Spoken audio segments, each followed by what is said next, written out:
천사의 아침 방문을 찾아오신 여러분을 환영합니다. 오늘도 아침 예배 말씀으로 믿음과 위로의 시간을 갖게 되길 바랍니다. 성도 여러분 안녕하세요. 오늘도 아침 예배 참여하신 모든 성도님들을 진심으로 환영합니다. 오늘 우리가 간절히 기도해야 하는 기도 제목이 있다면 바로 주님의 성품을 담고 싶습니다 라는 기도 제목일 것입니다. 오늘 이 아침 예배를 통해 저희 모두가 하나님께 그러한 기도의 소원을 올리게 되길 간절히 소망합니다. 이제 기도하겠습니다. 사랑이 많으신 하나님 아버지, 오늘도 성령 하나님의 인도하심으로 아침 예배를 드릴 수 있도록 하여 주심에 감사합니다.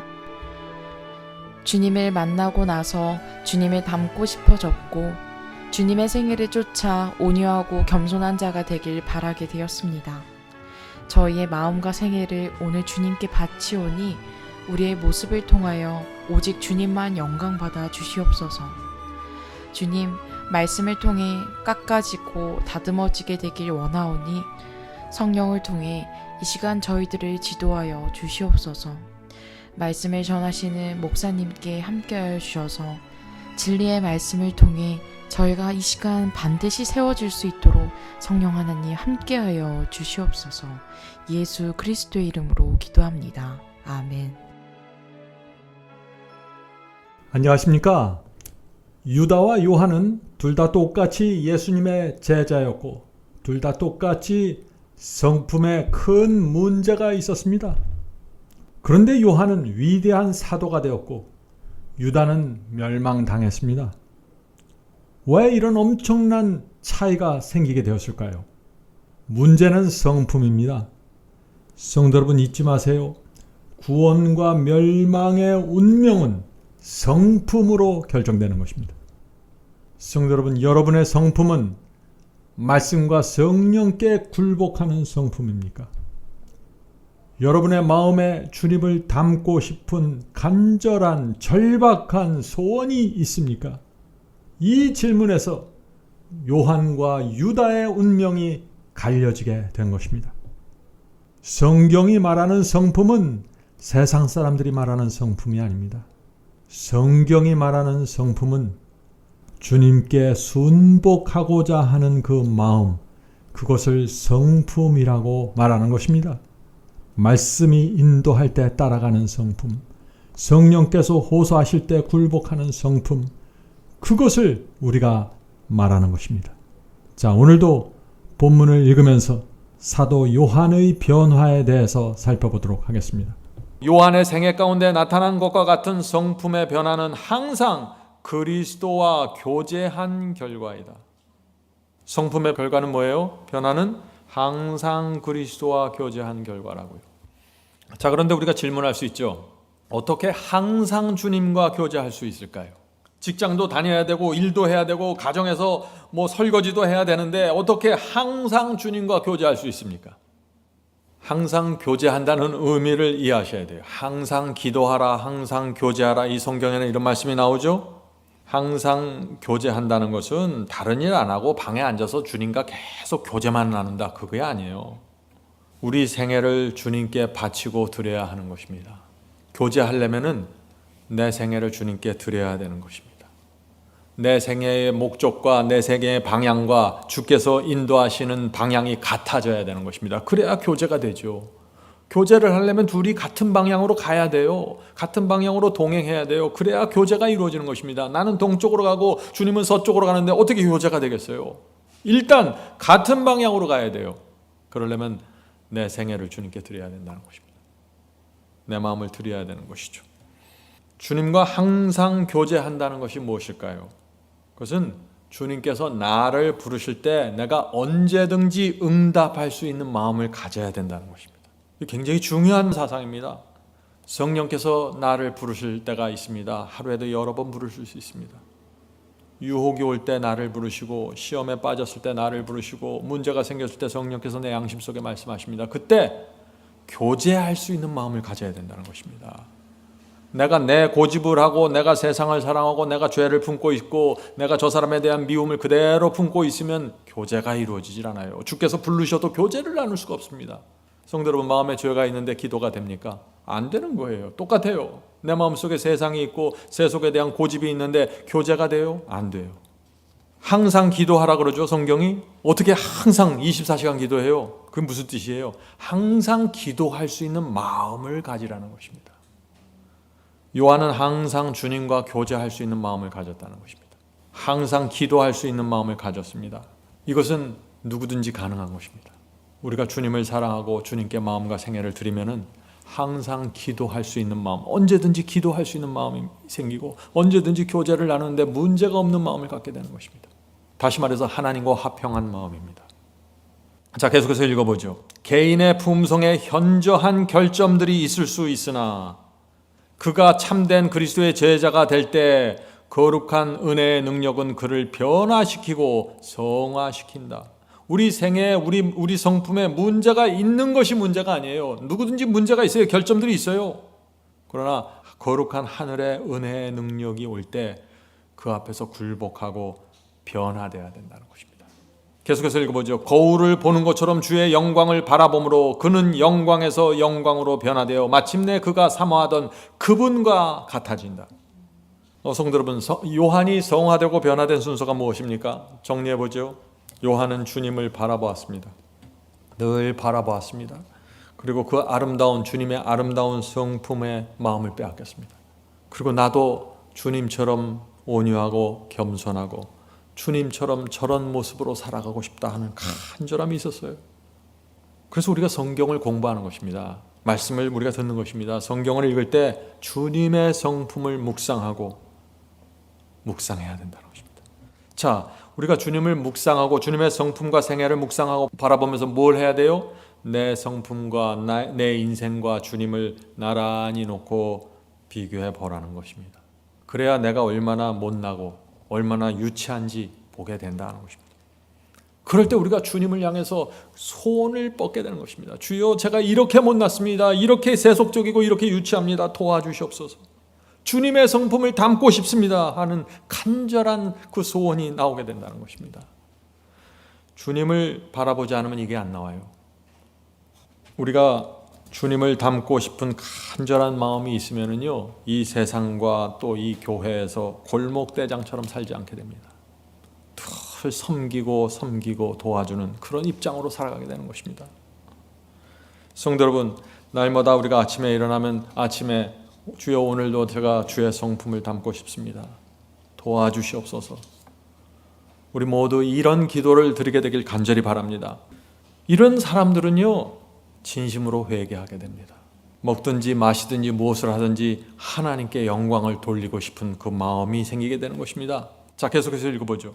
요한은 성화의 교사였고 성화를 가르치는 선생님이었고 요한은 성화의 교사였고 그는 교회에 보내는 그의 편지 속에서 그리스도인들의 행동에 대한 그릇됨 없는 법칙을 제시했다. 그는 다음과 같이 편지했다. 요한일서 3장과 2장의 말씀입니다. 주를 향하여 이 소망을 가진 자마다 그의 깨끗하심 같이 자기를 깨끗하게 하느니라. 저 안에 거한다 하는 자는 그의 행하시는 대로 자기도 행할지니. 요한은 그리스도인은 마음과 생애가 순결해야 한다고 가르쳤다. 그리스도인은 공허한 공헌만으로는 만족해서는 결코 안 된다. 하나님께서 당신의 영역에서 거룩하신 것처럼 범죄한 인류도 그리스도에 대한 신앙을 통하여 그들의 영역에서 거룩해져야 한다. 성도 여러분, 굉장히 중요한 얘기입니다. 하나님께서 하나님의 영역에서 거룩하신 것처럼 우리는 우리의 영역에서 거룩해져야 한다고 했습니다. 이 말씀이 무슨 뜻입니까? 오늘 많은 사람들이 거룩함, 완전함은 다 무서워하고 도망가 버려요. 인간은 하나님처럼 거룩할 수 없습니다. 지금 하나님께서 하나님의 영역에서 거룩한 것처럼 인간은 인간의 영역에서 거룩해지라고 그랬어요. 우리가 인간이 하나님의 영역에 들어가서 내가 하나님처럼 거룩하겠습니다, 그 얘기가 아니죠. 지금 우리 인간은 인간의 영역에서 거룩함의 열매를 맺으라는 것입니다. 성령께서 그래서 우리를 거룩함으로 인도하시는 것입니다. 자, 인간의 영역에서 거룩해지라 하는데 이 인간의 영역이 뭐예요? 인간의 영역. 하나님의 영역이 있고 인간의 영역이 있다는 것이에요. 인간의 영역이 무엇입니까? 두 가지예요. 두 가지. 말씀의 영역입니다. 내가 깨닫고 이해한 말씀의 영역이에요. 두 번째는 성령께서 내게 호소하시고 알려주시는 그 성령의 감동의 영역이에요. 이 영역 안에서 하나님 앞에 굴복하고 순복하라는 것입니다. 우리가 진리라고 확신하는 그 말씀의 영역이 있죠. 거기서 순종하셔야 됩니다. 그것이 거룩함입니다. 성령께서 그때그때마다 내게 알려주시는 그 영역이 있죠. 이 영역에서 순복하라는 것입니다. 이것이 거룩함입니다. 말씀에, 내가 알고 있는 말씀에 순종하지 않고 성령께서 내게 호소하시는데 굴복하지 않는데 어떻게 거룩해질 수 있어요? 하나님의 뜻은 우리의 거룩함입니다. 성도 여러분, 인간은 하나님처럼 거룩해질 수 없습니다. 그러나 인간의 영역에서는 반드시 거룩해져야 한다는 것입니다. 그것은 무엇이냐? 말씀과 성령께 순복하라는 것입니다. 이것이 성화입니다. 인간의 영역에서 거룩해지는 것, 그것이 성화입니다. 아주 단순한 것입니다. 자, 계속해서 읽어보죠. 사도 바울은 하나님의 뜻은 이것이니 너희의 거룩함이라. 데살로니가서 4장 3절이죠. 하나님의 뜻은 우리가 거룩해지는 것입니다.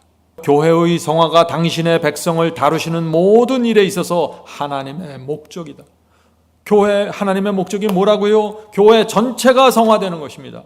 우리 교회 누구 하나도 성화되지 않는 사람이 없이 교회 전체가 성화되는 것이 하나님의 목적이라고요. 왜 하나님께서 교회 전체가 성화되길 원하실까요? 자, 계속해서 읽어보죠. 하나님께서는 그들을 영원 전부터 택하셔서 그들이 거룩하게 될 수 있게 하셨다. 하나님께서 영원 전부터 우리를 선택하셨습니다. 왜 선택했어요? 우리를 거룩하게 하기 위해서 선택하신 것입니다. 하나님께서는 당신의 아들을 주시고 그들을 위하여 죽게 하셔서 그들로 하여금 진리를 순종함으로 성화되어 자아의 모든 편협을 벗어나게 하셨다. 하나님께서는 그들에게서 개인적인 노력, 즉 개인적인 복종을 요구하신다. 오늘 많은 그리스도인들이 복종 그러면 굉장히 거부감을 느껴요. 그거 행함 아닙니까? 율법주의 아닌가요? 계속해서 성경은 순종을 말하고 복종을 말하고 순복을 얘기합니다. 성화는 진리에 순종할 때 이루어진다고 했습니다. 또 성화를 위해서 우리 개인적으로 노력하고 순종해야 된다고 했습니다. 가만히 있어서 저절로 성화되는 거 아니에요. 우리의 본성은 성화와 반대쪽으로 날마다 달려갑니다. 우리의 육신은, 우리에서 올라오는 육신은 날마다 하나님의 뜻과 대적하는 쪽으로 올라와요. 그래서 우리가 굴복하고 하나님께 매달리는 것이 날마다 필요한 것입니다. 이것을 노력이라고 말하는 것입니다. 물론 먼저 선행돼야 될 경험이 있죠. 그것이 무엇인가요? 우리의 마음이 주님과 연결되어야 합니다. 포도나무가 가지에 연결되어야만 그 나무의 뿌리에서 올라오는 수액이 가지로 흘러들어가는 것처럼 그래야만 잎이 나오고 열매가 맺죠. 우리도 마찬가지입니다. 우리도 포도나무이신 주님과 연결되어야 한다는 것입니다. 자, 질문은 이거예요. 자, 그렇다면 우리가 주님과 어떻게 연결되냐 하는 것입니다. 어떻게 연결돼요? 말씀과 성령을 통해서입니다. 우리가 날마다 말씀을 읽고 성령의 감동에 굴복함으로 생명의 수액을 받게 되는 것입니다. 말씀과 성령을 통해서 주님과 연결되는 것입니다. 연결되면 주님의 성품과 그 아름다운 분위기가 그 연결을 통해서 들어오는 것입니다. 말씀을 통해서 성령을 통해서 들어오는 것입니다. 이것을 날마다 계속해서 받으라는 것입니다. 그럴 때 그리스도의 아름다운 성품을 우리가 닮아가게 된다 하는 것입니다.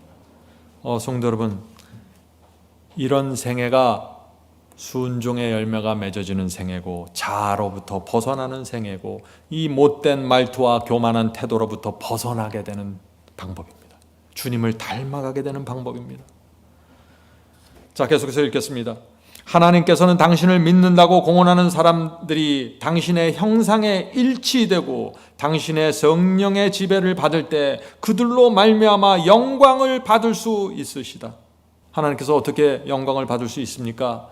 우리가 주님의 성품을 닮을 때입니다. 또 우리가 성령의 지배를 받을 때입니다. 그럴 때 우리가 하나님께 영광을 돌릴 수 있다고요. 두 가지밖에 없어요. 우리가 주님을 닮아야 되고 성령께 지배받아야 되는 것입니다.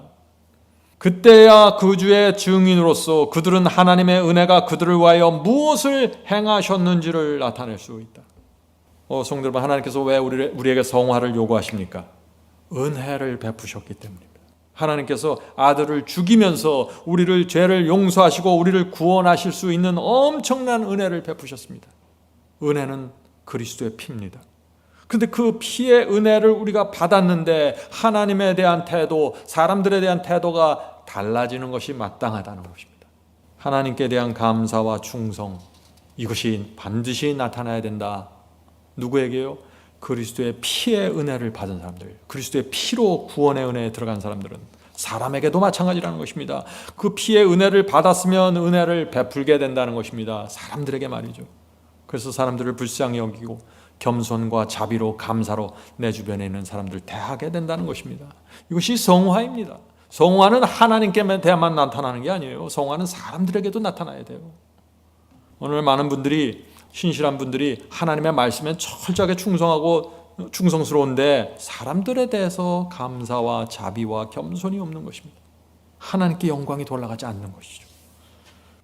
자, 계속해서 읽겠습니다. 참된 성화는, 자, 여기 참된 성화가 무엇인지 정의가 나옵니다. 참된 성화는 사랑의 원칙을 실천함으로 이룩된다. 요한일서 4장 16절입니다. 하나님은 사랑이시라 사랑 안에 거하는 자는 하나님 안에 거하고 하나님도 그 안에 거하시느니라. 그들의 마음에 그리스도께서 거하시는 사람들의 생애에는 실제적인 경건이 나타날 것이다.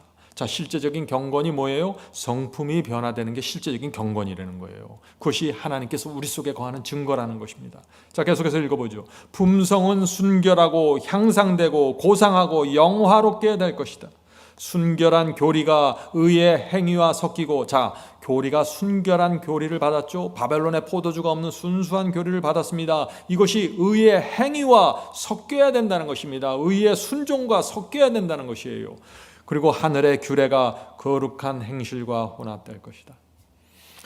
성도 여러분, 참된 성화가 무엇입니까? 첫째, 여기 있는 말씀을 요약하면 이것입니다. 참된 성화가 무엇인가? 첫째, 사랑이 내 삶의 원칙이 된다는 것입니다. 이것이 성화입니다. 사랑이 내 삶의 원칙입니다.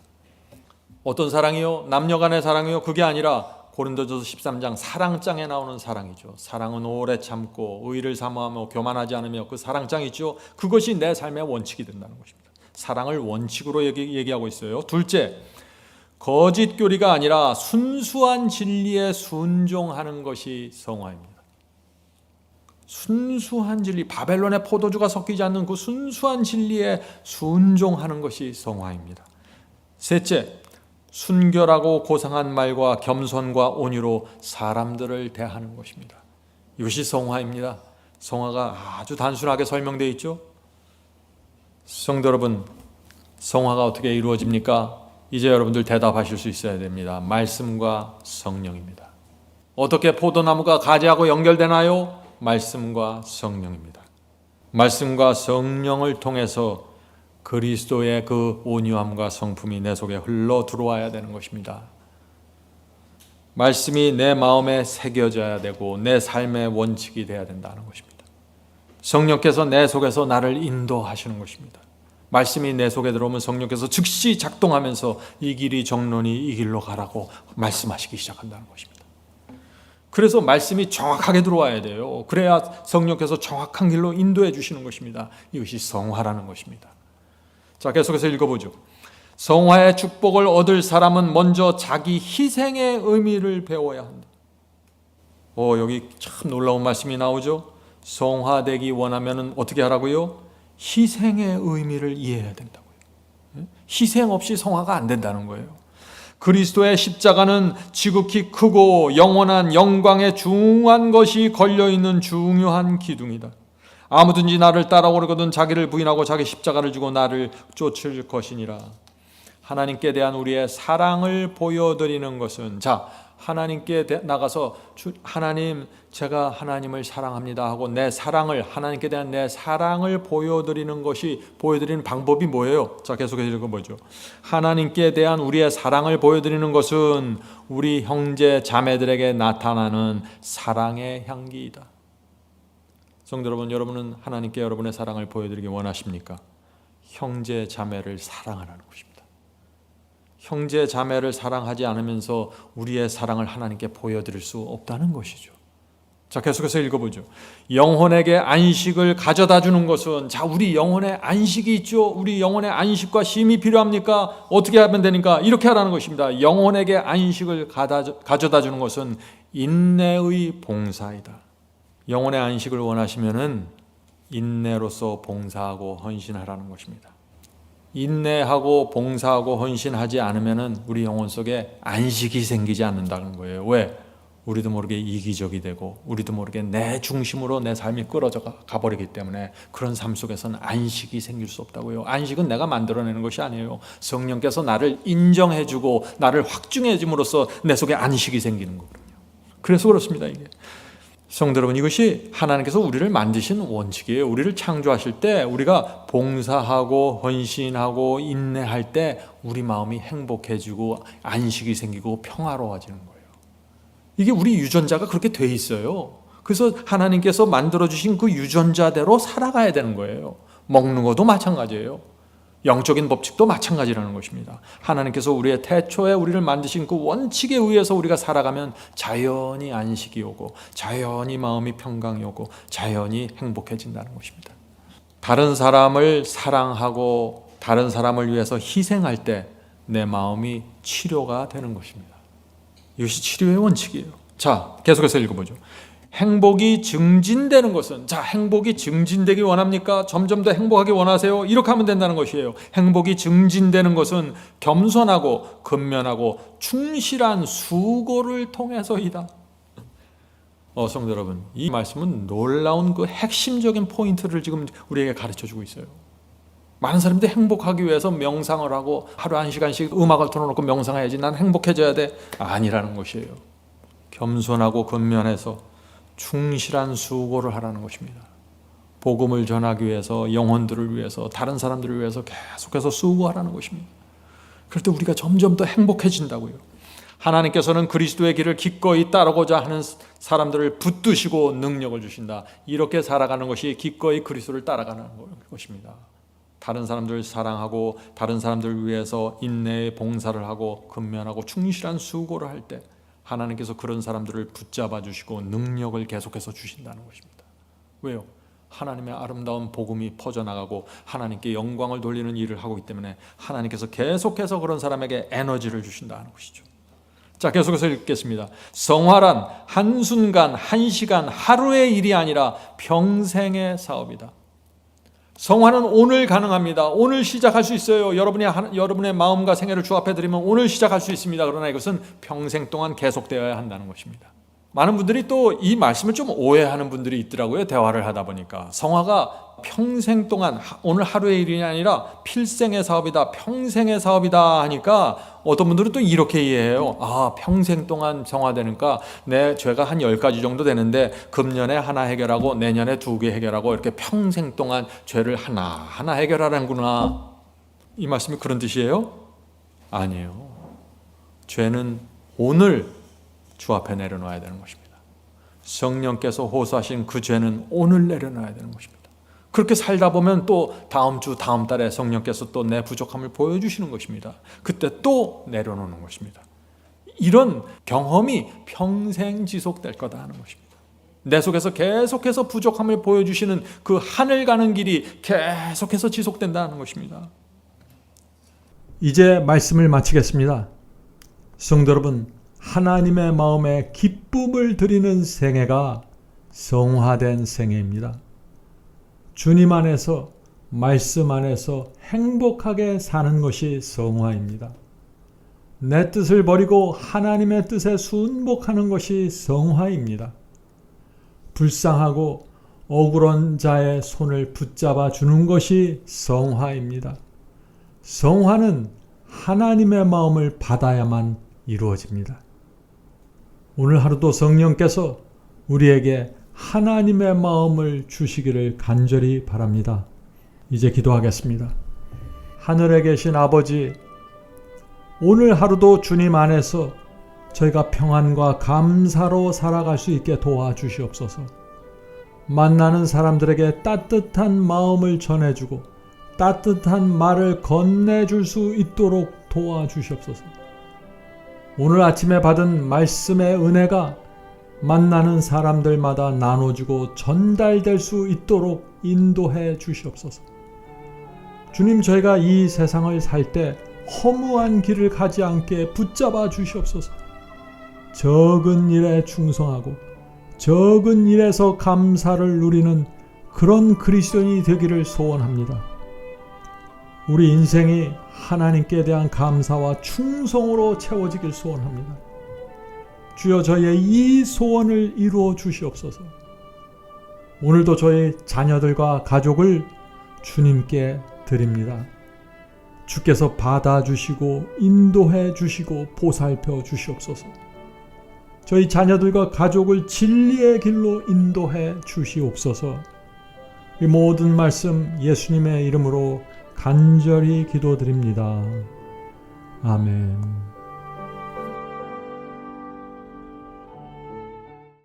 성도 여러분, 마지막 사명에서는 아침 예배 채널을 유튜브에서 별도로 운영하고 있습니다.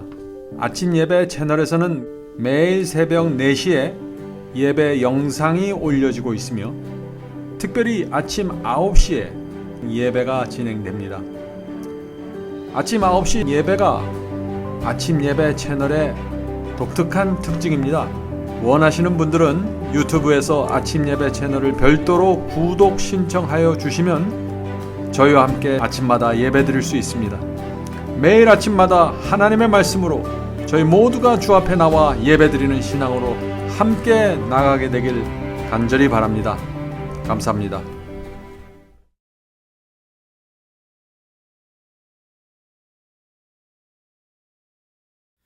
대산을 넘어 한국에 가도 빛 가운데로 걸어가면 주께서 네 버리시기로 약속한 말씀 변치 않네. 하늘의 양 그 밝은 빛이 내 영혼 속에 차고 넘치네.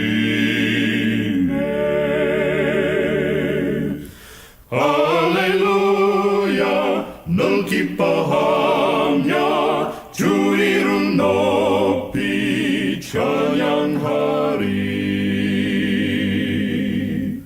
권명한 자비 널 기뻐하며 영원한 장금 목적하고 그 크신 이름 찬양함으로 날마다 빛이 갈아가리.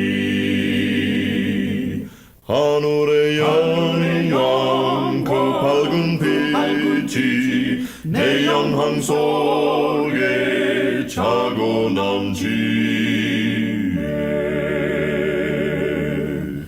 할렐루야, 널 기뻐